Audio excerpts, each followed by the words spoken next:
just when you thought that things couldn't get any more confusing, we are actually going to say that there's also a way to induce magnetic fields.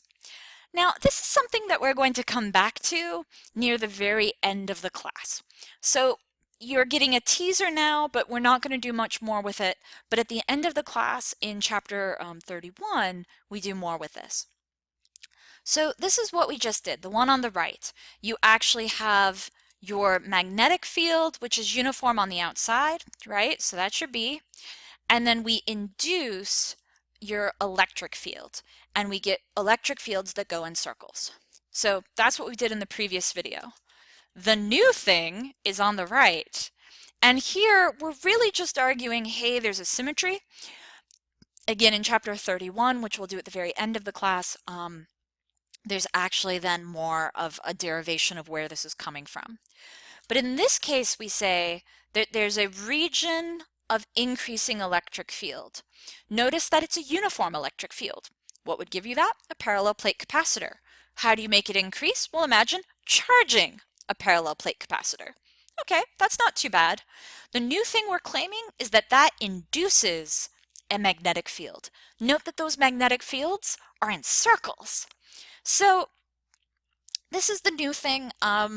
Again, this is kind of it. We're saying, hey, a changing magnetic field induces an electric field, but a changing electric field induces a magnetic field. So the point being that there's a symmetry.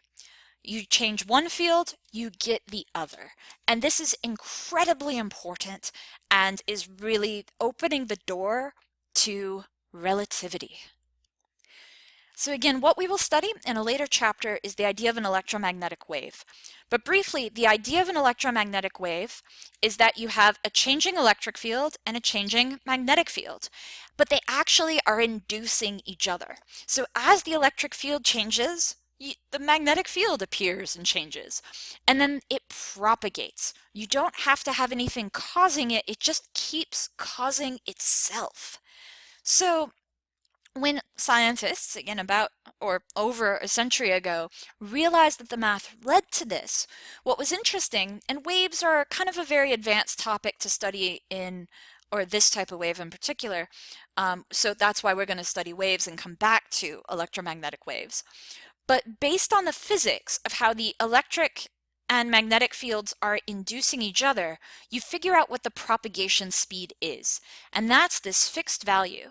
Remember that epsilon naught and mu naught are constants that have been showing up in our equations since the beginning of the class. And those are just constants. And based on measurements, you could figure out what they are. But again, mathematically, in a derivation we'll do in the future, you get that the speed of propagation is 1 over the square root of epsilon naught mu naught. And that works out to be 3 times 10 to the 8 meters per second. You can check that. You can just plug those values in and see what it works out. And what's important about this is that that is the speed of light.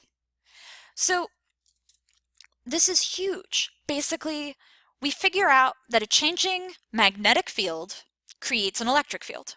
We see that a changing electric field creates a magnetic field. Again, right now we're not going to justify where that's coming from, but it happens.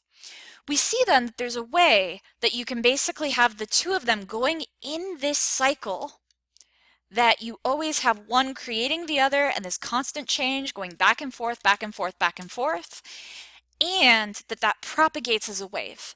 Again, the physics behind that's pretty advanced for this class. We'll try to do a little bit of it. But then once you do that calculation, you get a fixed speed, and that speed is the speed of light. This is how we know that light, visible light, the light we see, is an electromagnetic wave. Again, scientists didn't know that at one point. It was, there are these electric fields, there are these magnetic fields, and then there's this stuff we see, and they seem totally unrelated. But actually, light is an electromagnetic wave, and this is a case where we figured that out from theory. And it was a lot later that we started to actually see the fundamental physics and do the experiments to prove that it's true. So what does it mean for light to be an electromagnetic wave? What does it mean for it to have a fixed speed? This gets into relativity, and understanding more about light even would get into a little bit of quantum mechanics, though that's different than what we're talking about here. So we're going to come back to this again later in the class, but recognize that this is hugely important, that it's really tricky for us to do much mathematically with induced fields, but the induction of one field creating the other leads to electromagnetic waves, which leads to one of the major discoveries of the past 200 years of physics.